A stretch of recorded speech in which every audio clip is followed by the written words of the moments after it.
वैशाली साड़ीज, दुल्हन लहंगे, फैंसी लहंगे, साड़ियों की सभी रेंज का एकमात्र शोरूम वैशाली साड़ीज, घंटाघर के पास, सुजानगढ़। राजस्थान दिवस और गणगौर महोत्सव पर निश्चित रूप से शेखावाटी के लिए बहुत बड़ा अवसर है जब आप शेखावाटी फाउंडेशन के स्थापना दिवस पर आज भव्य और शानदार शेखावाटी महोत्सव का आनंद ले रहे हैं। और राजस्थान के शेखावाटी क्षेत्र के दिग्गज नेता यहाँ पर मौजूद हैं। पूर्व कैबिनेट मंत्री आदरणीय राजेंद्र सिंह जी राठौड़ यहाँ पर पधारे, उनसे बातचीत करेंगे। सर, बहुत बहुत स्वागत आपका। क्या कहना चाहेंगे जिस तरह से शेखावाटी के दिग्गज लोगों ने इस फाउंडेशन की स्थापना की है, कितना सार्थक मानते हैं? बहुत चोखो लाग्यो, बहुत फूटरो लाग्यो और बहुत अच्छो लाग्यो। शेखावाटी की एक संस्कृति है, सामाजिक और समरसता की संस्कृति, एक लोक संस्कृति और भी संस्कृति ने जिंदा रखने वास्ते ही महानगर में इस प्रकार का फाउंडेशन को गठन हुआ है जिनमें बड़ा ख्यातिनाम लोग हैं।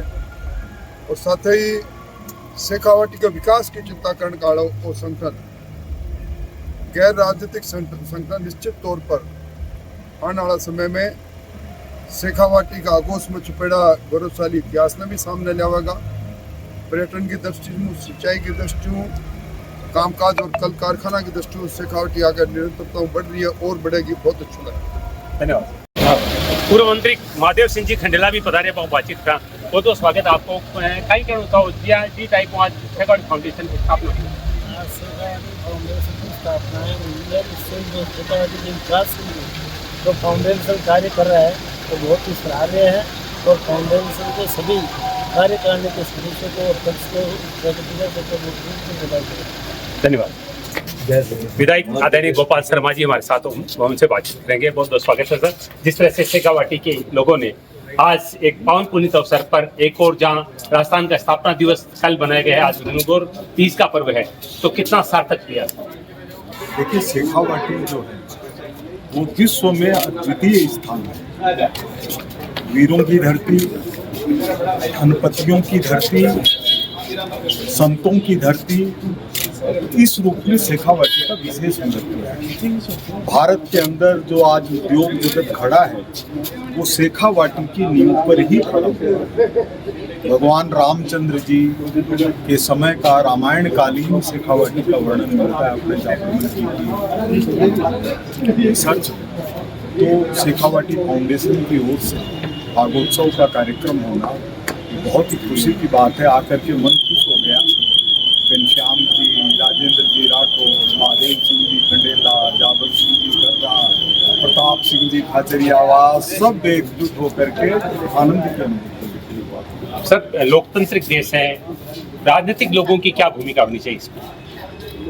देखिए, राजनीतिक लोगों की राजनीति राष्ट्र के लिए होनी चाहिए, तो राजनीति राष्ट्र नीति होनी चाहिए। और हम लोग उसी भाव से काम कर रहे हैं कि कोई एक पैसे का आरोप नहीं लगा सके, कोई बेनामी संपत्ति का आरोप नहीं लगा सके, कोई असत्य बोलने का आरोप नहीं लगा सके, और वो शेखावाटी की भूमि के कारण ही समझा।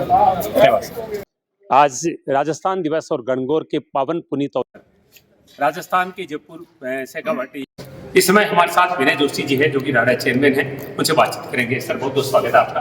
क्या कहना चाहेंगे, इतना सुंदर आज दिवस, इतना सुंदर कार्यक्रम, एक सार्थक प्रयास शेखावाटी के विकास के लिए? देखिए, शेखावाटी जो है वो पूरे भारतवर्ष में नहीं, पूरे विश्व में जहाँ जहाँ जाता है ना शेखावाटी का अंश, वहाँ पर अपनी अमिट छाप छोड़ता ही छोड़ता है। शेखावाटी का रंग जो है वो अमिट है और यहाँ पर कितने कलर्स हैं वो हम देख सकते हैं। और आज ये जो प्रोग्राम हुआ है ये शेखावाटी की धरोहर को, शेखावाटी के संस्कारों को आगे बढ़ाने का बहुत अच्छा काम करेगा, जिसको और आगे अपने को लेकर के जाना है। बहुत बहुत धन्यवाद सर। जाकिर जी, राव चौधरी जी, क्या कहेंगे? शेखावाटी देखिए, हमारी धरोहर इतनी बड़ी है जिसको सजोने का टाइम आ गया है। हमें पूरे दुनिया को दिखाना है कि शेखावाटी क्या है, उसकी हवेलियाँ, उसके धोरे, उसकी बोली, जो मिठास है वहाँ का, उन सबको सजो के रखने का टाइम है। हम सरकार से निवेदन करेंगे कि आगे बढ़ें। पानी तो वो ले ही आए हमारे लिए, मगर हमारी संस्कृति और हमारी धरोहर को सजोएं तो काम आगे बढ़े हमारा।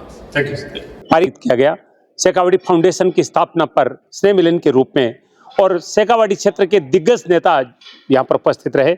और इस समय हमारे साथ यूडीएस मंत्री आदरणीय खर्रा साहब है, उनसे बातचीत करेंगे, जो कि आज के कार्यक्रम के मुख्य अतिथि थे।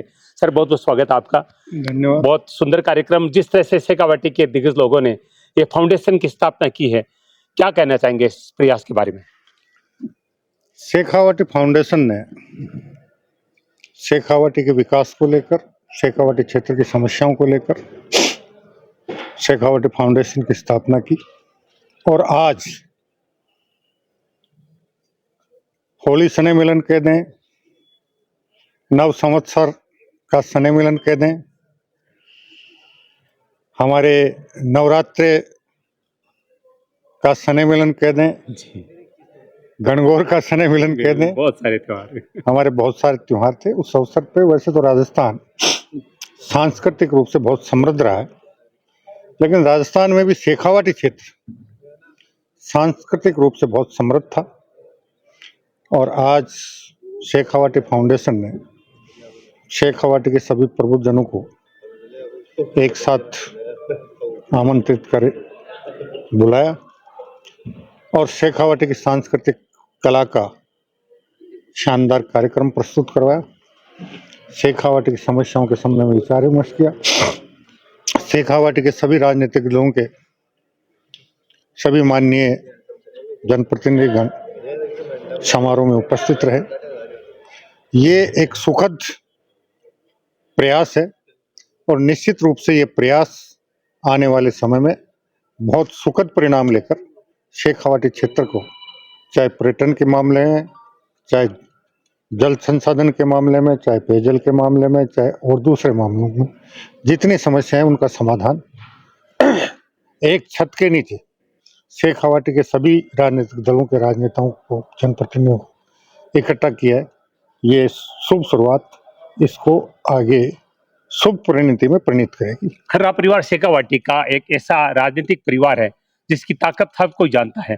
आपने जल के क्षेत्र में अच्छा कार्य किया है, लेकिन एक मुद्दा उठा था, शेखावाटी की हवेलियां, प्राचीन चीजें, उनको तोड़कर होटल्स बनाए जा रहे हैं, अन्य चीजें बनाई जा रही है। तो इस समस्या का समाधान कैसे किया जाएगा? होटल बने वहां तक बहुत बढ़िया था, लेकिन होटल नहीं बनी। जो शानदार हवेलियां जो पर्यटन की दृष्टि से बहुत महत्वपूर्ण हो सकती थी, वो बिकी, उन्हें जमींदोज किया गया। व्यापारिक कॉम्प्लेक्स वहां बने, कुछ जगह फ्लैट्स बन गए। आज इस पे भी चर्चा हुई है। ये पर्यटन से जुड़ा विषय है कि हम उसको कैसे संरक्षित करके शेखावाटी क्षेत्र में पर्यटन को बढ़ावा दें। इस दिशा में भी आज के इस कार्यक्रम के माध्यम से विचार विमर्श हुआ है और निश्चित रूप से सरकार के स्तर पर प्रयास करेंगे कि शेखावाटी के क्षेत्र में इस प्रकार की जितनी भी हवेलियां हैं जो पर्यटन की दृष्टि से आने वाले समय में बहुत महत्वपूर्ण हो सकते हैं, पर्यटन को बढ़ावा दे सकती हैं, उनका सर्वे करवा कर उनको संरक्षित करने के लिए निश्चित रूप से राज्य सरकार के स्तर पर प्रयास किया जाएगा। और प्रयास ही नहीं किया जाएगा, उनको संरक्षित करने के लिए कोई न कोई नियम कायदे कानून। सर, फाउंडेशन में उद्योगपति हैं, आईएएस अधिकारी हैं, वकील लोग हैं, हर तरह के लोग हैं, लेकिन लोकतांत्रिक देश में लोकतांत्रिक प्रक्रिया के अंतर्गत कोई काम राजनीतिक संरक्षण के बिना नहीं होता है। तो राजनीतिक रूप से हम क्या उम्मीद कर सकते हैं आप जैसे नेताओं से इस फाउंडेशन के लिए? देखिए, शेखावाटी फाउंडेशन के आज पहला जो कार्य, इनका प्रथम वर्ष का जो पहला कार्यक्रम था सांस्कृतिक संध्या, और उसमें शेखावाटी के सभी राजनीतिक दलों के जनप्रतिनिधि एकत्रित हुए, सम्मिलित हुए, गरिमामय उपस्थिति के साथ उपस्थित रहे। सबने इस पे मंथन किया। तो उम्मीद यही है कि हम शेखावाटी के विकास के लिए, शेखावाटी के पर्यटन को बढ़ावा देने के लिए, शेखावाटी की समस्याओं के समाधान करने के लिए दलगत राजनीति से ऊपर उठकर सब एकजुटता के साथ प्रयास करेंगे और उसमें सफलता प्राप्त करेंगे। बहुत बहुत धन्यवाद सर बातचीत के लिए। निश्चित रूप से आज का एक ऐतिहासिक दिन, जब शेखावाटी फाउंडेशन का पहला कार्यक्रम स्नेह मिलन के रूप में हुआ और शेखावाटी के तमाम दिग्गज नेता, दोनों पार्टियों के नेता उपस्थित थे। और ये जो टीम आप देख रहे हैं, जिन्होंने बहुत जबरदस्त प्रयास किया इस कार्यक्रम को एक उच्च स्तर पर ले जाने का, और कहीं ना कहीं वो प्रयास सार्थक हुआ है। लेकिन अब इसकी सार्थकता तभी है जो उद्देश्य लेकर इस फाउंडेशन की स्थापना की गई है। अगर राजनीतिक रूप से संरक्षण मिला तो निश्चित रूप से इन लक्ष्यों को प्राप्त किया जाएगा और इसकी हम पूरी उम्मीद करते हैं। NM शर्मा बुद्धि प्रकाश जी हमारे साथ हैं। मैं इसमें बता दूं आपको, जयपुर का एक प्रसिद्ध कॉलेज है पारिक पीजी कॉलेज, जहां पर इस प्रांगण में कार्यक्रम का आयोजन हो रहा है। तो इस समय मैं सर से बातचीत करूंगा। प्रिंसिपल साहब, सबसे पहले जानना चाहूंगा कि हमने बहुत नाम सुना है पारिक कॉलेज का, तो अभी तक क्या भूमिका रही है मुख्य रूप से अगर हम राजस्थान की बात करें? देखिए, ये राजस्थान का मैं कह सकता हूँ सबसे प्राचीनतम कॉलेज है। 1906 में एक पाठशाला जड़शाला के रूप में इसकी स्थापना नारगढ़ रोड पर हुई। फिर वहाँ से विकास करते करते आज ये पीजी कॉलेज स्नातकोत्तर महाविद्यालय के रूप में है, जहाँ पर 15 से अधिक विषयों में पोस्ट ग्रेजुएशन की क्लासें चलाई जा रही हैं और art, science, commerce, BCA, BBA सभी विषयों का यहाँ अध्ययन अध्यापन की बहुत अच्छी व्यवस्थाएं हैं। और यहाँ जितनी अच्छी यहाँ की लाइब्रेरीज हैं, यहाँ 39 से अधिक लेबोरेटरीज हैं, बहुत विकसित लेबोरेटरीज हैं, 105 से अधिक यहाँ कक्ष हैं और उनमें ज़्यादातर कक्ष जो है स्मार्ट कक्ष हैं, जो आज की यूजीसी की रिक्वायरमेंट के हिसाब से है। तो विभिन्न विषयों के अध्ययन अध्यापन का ये जयपुर शहर का एक बड़ा ही महत्वपूर्ण केंद्र है, जहाँ पर यूजीसी योग्यताधारी विभिन्न प्राध्यापक, विभिन्न विषयों के प्राध्यापक जो हैं वो करते रहते हैं। मैं इस संदर्भ में कहना चाहूँगा, क्वालिटी ऑफ एजुकेशन की जब बात करते हैं, इस साल चूँकि राजस्थान विश्वविद्यालय से एफिलेटेड ये कॉलेज है, तो इस साल हमारे जो पोस्ट ग्रेजुएशन के विद्यार्थी हैं उन्होंने रिकॉर्ड कायम किया है। जैसे हम कहें केमिस्ट्री जो है उसमें 600 कॉलेजेज में गोल्ड मेडल अगर किसी को मिला है तो पारिक कॉलेज के विद्यार्थी को मिला है। ड्राइंग एंड पेंटिंग में किसी को गोल्ड मेडल मिला है 600 कॉलेजेज में तो पारिक कॉलेज के विद्यार्थी को मिला है। इसी तरह से हमारे यहाँ जो संगीत विषय है वो भी बहुत अच्छे तरीके से उसका अध्ययन अध्यापन की व्यवस्था है, उसका भी गोल्ड मेडल पारिक कॉलेज को मिला है। यहाँ का रिजल्ट बहुत अच्छा रहता है। यहाँ की प्रबंध कार्यकारिणी इतनी उदारता पूर्वक विद्यार्थियों की शिक्षा की सारी सुविधाएं जुटाती है जो संभवतः प्राइवेट कॉलेजेज में नहीं है। ये मूलतः एक शिक्षण संस्था है। इस मूलतः शिक्षण संस्था का मूल उद्देश्य क्या है कि यहाँ के जो प्रबंध कार्यकारिणी है वो यहाँ से कोई आर्थिक लाभ लेकर नहीं जाती। ये समाज के वंचित और जो गरीब तबके के विद्यार्थी हैं, जो प्रतिभाशाली विद्यार्थी हैं, जिनको अध्ययन अध्यापन का मौका प्राप्त नहीं होता, उन सबको अध्ययन अध्यापन करने की यहाँ सुविधाएं हैं। मैं आपको उदाहरण के रूप में कहना चाहूँगा कि अगर कोई व्यक्ति बीसीए कर रहा है तो किसी भी महाविद्यालय में, यूनिवर्सिटी में, कहीं प्राइवेट में जाता है तो 1.5 लाख रुपए के आसपास फीस होती है। लेकिन हमारे माननीय जो सदस्य हैं प्रबंध कार्यकारिणी के कोषाध्यक्ष, आप इनसे पूछ सकते हैं कि हम मात्र 33-34 हज़ार रुपये में बीसीए उसको करवा रहे हैं। बीबीए की भी यही स्थिति है कि वहाँ बहुत कम फीस में है। हमारी औसत जो फीस है उसका स्ट्रक्चर बहुत कम है। फीस कम होने का ये कतई अर्थ नहीं है कि अध्ययन अध्यापन की गुणवत्ता में कहीं कमी हो। हमारे शिक्षक बहुत मेहनत के करते हैं। अभी रिसेंटली जो यूनिवर्सिटी है राजस्थान विश्वविद्यालय की, उसने इसके रिजल्ट जब डिक्लेयर किए तो हमारे साइंस के अधिकांश बच्चे प्रथम श्रेणी से उत्तीर्ण हुए हैं। तो ये आप एक इस सामान्य रूप से सैंपल रूप में आप समझ सकते हैं कि अध्ययन अध्यापन की बहुत एक श्रेष्ठ व्यवस्था यहाँ की गई है। हमने यूजीसी नेक इस साल करवाया है और हमें B++ ग्रेड प्राप्त हुई है, जो एक बहुत उच्च स्तर की ग्रेड मानी जाती है। पहले ही प्रयास में यूजीसी नेक की B++ आना अपने आप एक अनोखा, हम कह सकते हैं कि बात है, एक उपलब्धि है, गर्व की बात है। तो इस रूप में मैं विशेष रूप से यहाँ ये शेखावाटी वाले जो हमारे भाई हैं, बंधु हैं, जिन लोगों ने ये कार्यक्रम यहाँ आयोजित करने का निर्णय लिया है, उनको बधाई देना चाहूँगा। हमारे गिरधारी जी पारिक, जो वास्तव में इस संस्था से जुड़े हुए हैं, पारिक समाज के बहुत प्रतिष्ठित व्यक्ति हैं, उनके प्रयासों से आज ये कार्यक्रम यहाँ आयोजित हो रहा है। जब इस कार्यक्रम को आयोजित करने के लिए स्थान चयन करने के संदर्भ में बात होने लगी तो आप यहाँ आए और उन्होंने कहा कि ये स्थान जो है, हमने बड़े सहर्षपूर्वक, प्रबंध कार्यकारिणी ने बड़े सहर्षपूर्वक कहा कि इससे बड़ी क्या हो सकती है कि देश को दिशा देने वाले, देश के आर्थिक विकास में योगदान देने वाले, देश के विभिन्न क्षेत्रों में अपने कीर्तिमान स्थापित करने वाले समाज के प्रबुद्ध जन यहाँ आकर अगर कोई सांस्कृतिक कार्यक्रम करते हैं तो ये उनके लिए और हमारे लिए गौरव की बात है। मैं इस संदर्भ में गिरधारी जी पारिक साहब को वास्तव में बहुत ही एक बधाई देना चाहूँगा कि इस स्थान को उन्होंने चुना ताकि दुनिया और समाज के लोग देख सकें कि ब्राह्मण समाज, पारिक समाज ने कितनी बड़ी संस्था स्थापित करती है जयपुर के बिल्कुल हार्ट ऑफ द सिटी, जिसके रूप में कह सकते हैं। ये सुंदर भवन आप देख रहे हैं, ये ऐतिहासिक भवन है, इसको हेरिटेज का स्टेटस मिला हुआ है। तो ये सारी खूबियों से लिए हुए हम भी इस रूप में आज गौरवान्वित हो रहे हैं कि इतने मूर्धन्य समाज के लोग यहाँ आए हैं।